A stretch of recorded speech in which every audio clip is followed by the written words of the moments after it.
Hey, Bruce, I know you said it's maybe a long shot Nigel plays against West Virginia. Is that looking any better? It's probably doubtful, to be honest, but he would love to play, but we have protocols, and you don't want to put a young man at risk in the long run with anything happening. He's got a bright future ahead of him, and we obviously we need him. We'd love him back, but at the same time, we got to do what's right for him and his future. Just looking straight at West Virginia, how differently are they playing now, you think, since they've lost Oscar, the big guy inside? Well, it obviously it affects their depth, and that makes a big difference. They still, they're West Virginia. We told our guys, even with COVID sitting out, they're still going to come and they're going to play like they always do. They're going to play physical. They're going to be, they're aggressive with everything. They're going to try to take you out of your stuff by denying stuff and fighting stuff. And you're going to have to play basketball. You're going to have to play strong. And we just turned it over 20 times against Oklahoma, who is not, it would not be as physical. Now, Oklahoma did some switching, but we're going to have to, take care of the basketball and make basketball plays. They've been behind in a lot of games, but they've been able to come back and make games of it or win games. So you're going to have to play the whole 40 minutes. They got two really good players in Culver and McBride.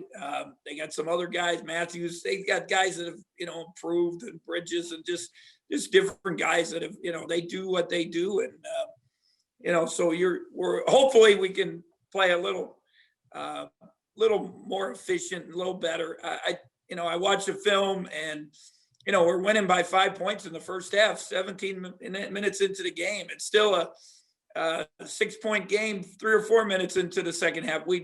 It seems like we're pretty good or we're really bad. And we got to get a little more consistency where when we have those lulls, somebody's got to step up and make a play, or we got to get a stop or get a tip in or something. So we just avoid teams making big runs where we can't come back. Our kids are great kids. They care. They shoot. I texted with Mike McGurl the other morning till we got back till 3:15 in the morning. And those guys were in yesterday. It's their day off. They were watching film, shooting. So they care.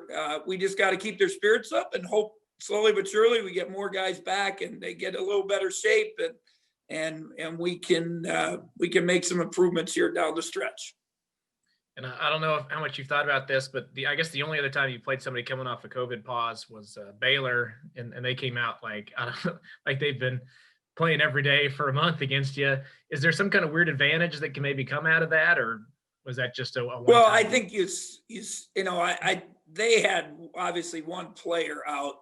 They had limited workouts, but it helps to be be old and have really good players who know what's going on. So the practice obviously wasn't quite as important, I guess. But you did see. I know we've dealt with it with our guys. The conditioning part, it takes a toll. I think you saw Brady Manick the other day.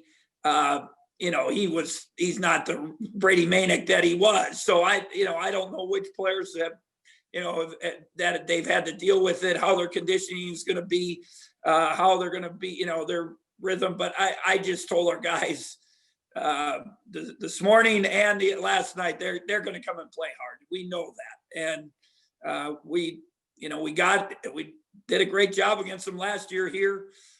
Built the lead up into the 20s, 24, 26, something like that. And played them pretty well at their place even. So, but you got to pass and catch. You got to take care of the ball. We're going to have to rebound. I think those are three pretty simple things, but they're hard to do against them. Gotcha. All right. Thanks, Bruce. Good luck. Thank you. Next question's for Coach Weber.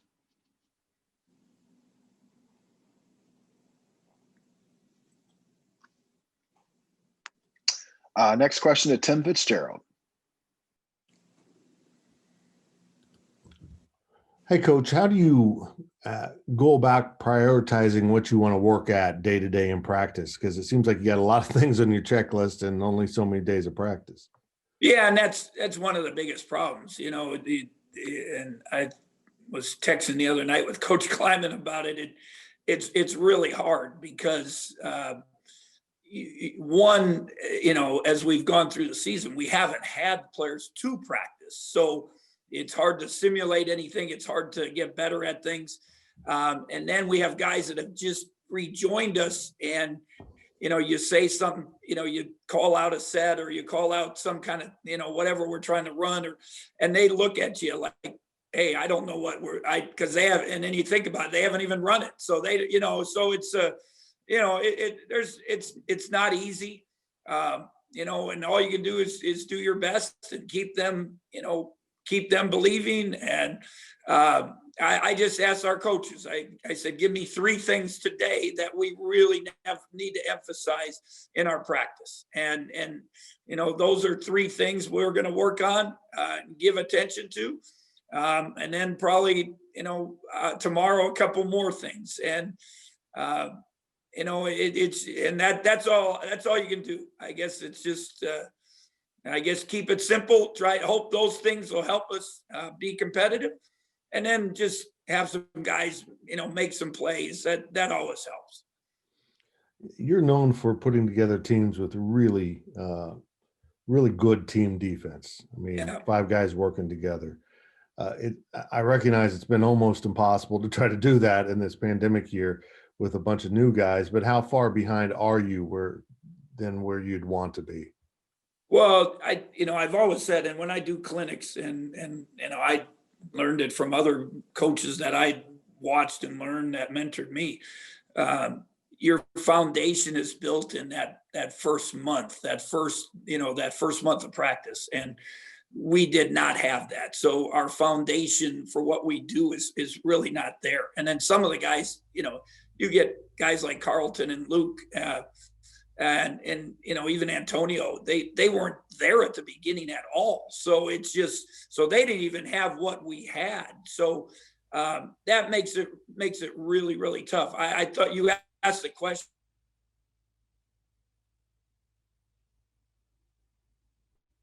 So they scored 42% of their points out of transition or off turnovers. Oklahoma did. So that's almost half the points, which is not very, obviously it's not a good thing for us. But our half court, when you really watched it, it wasn't bad. They had only 12 points, 16 points, like 14, 15 minutes into the game. Even at halftime, if they don't get the dunk, they're at 30, so we gave ourselves a chance, but obviously the transition part. And again, Luke was in on some of those, and why doesn't Luke know transition defense? Well, he never practiced it. That's why. So it's just, and again, it is what it is. But we got to get better.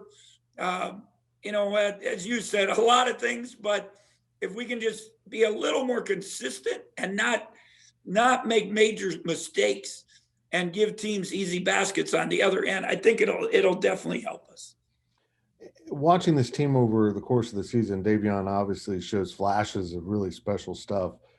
But Casey was a starter before.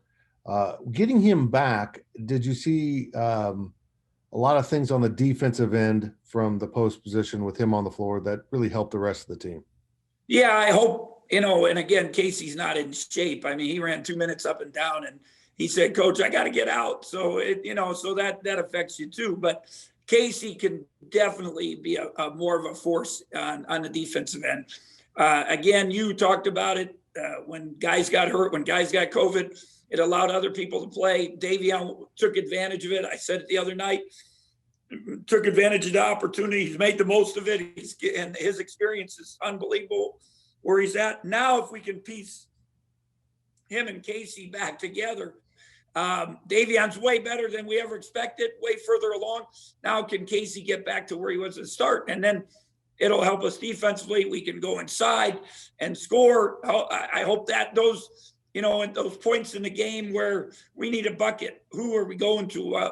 Right now, can we go to him, to Casey, and make to stop the bleeding? And so I think I hope he can help us both ends of the court, and which is going to help our team. There's no doubt. But he's probably better on defense than Davion. So I hope that it's going to help our team defense, as you mentioned. How good? I mean, you haven't had guys to practice with most of the year, but how good is it for a guy like Davion to have Casey back in practice? Because, going against guys his own size is something new for a 7-foot kid.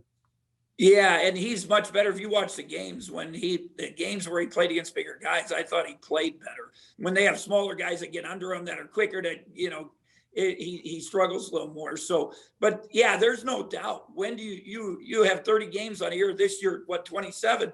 But we're already up in the 60s practice wise. So if you have these guys every day, you're getting better in practice. If you have better players to go against, our better teams, when you had good players and good depth, they got better in practice because every day they were playing against really good players.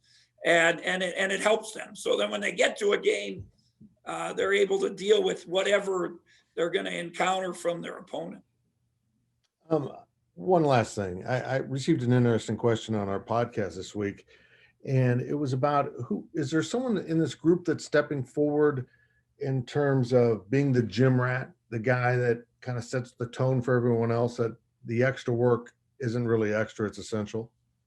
Mike McGurl has put a lot of time in the gym. Dejuan has put a lot of time. Casey gets in the gym. Selton gets in the gym.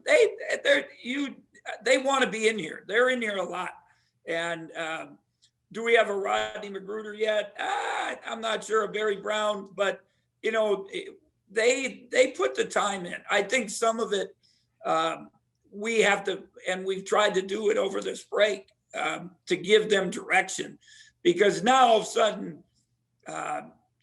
they know they have things they got to work on. So now, can we be there with them and help them do it, and then create new habits and better habits?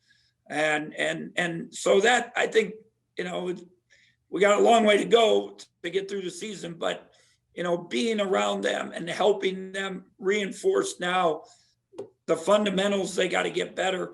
I think they're willing to work at it. I think we got guys that love it.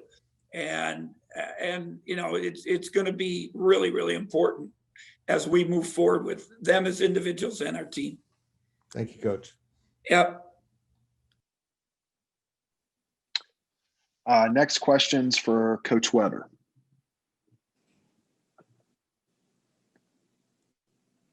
Next question to Ryan Gilbert. Hey, Coach, I was just curious. I know you're focused on this season, but looking forward, what do Maximus Edwards and Logan Landers kind of bring to the table to just help out some of the issues going on? Well, I can talk about Logan, but I can't talk about the other young man. Logan is signed, so you can talk about him. But Logan gives us a really skilled big guy. Gives it. If you've watched him, he can go outside. He can go inside. He can shoot the three. He's a really good passer. Some versatility. I guess our big question moving forward, can we play big? And in this day and age in college basketball, you look at Gonzaga, they're pretty good and they play big. And, then other teams, you play against the Baylor, can you play big with their versatility and that? I think everyone, when you watch the Warriors, when they were, special and playing small ball, I would ask the NBA guys, why are you still drafting big guys? They don't matter anymore. And they said, because sooner or later, the Warriors are going to break up and everyone's going to go back to normal basketball. So can we move forward and play two big guys and be effective? And because it's looking like the progress of Davion, where Casey is. I think Carlton, his skills are really good. He just hasn't practiced. You got a guy like Logan, Antonio, Monty. You got some pretty good, even Surrey gives you athleticism. So you got some pretty good big guys to build with. Now, can you can you play big basketball and maybe more inside presence and high low, and yet a guy like Logan can shoot the three. So even though he's big, he can spread people out. So that's what we're kind of, we're talking about looking forward for the future.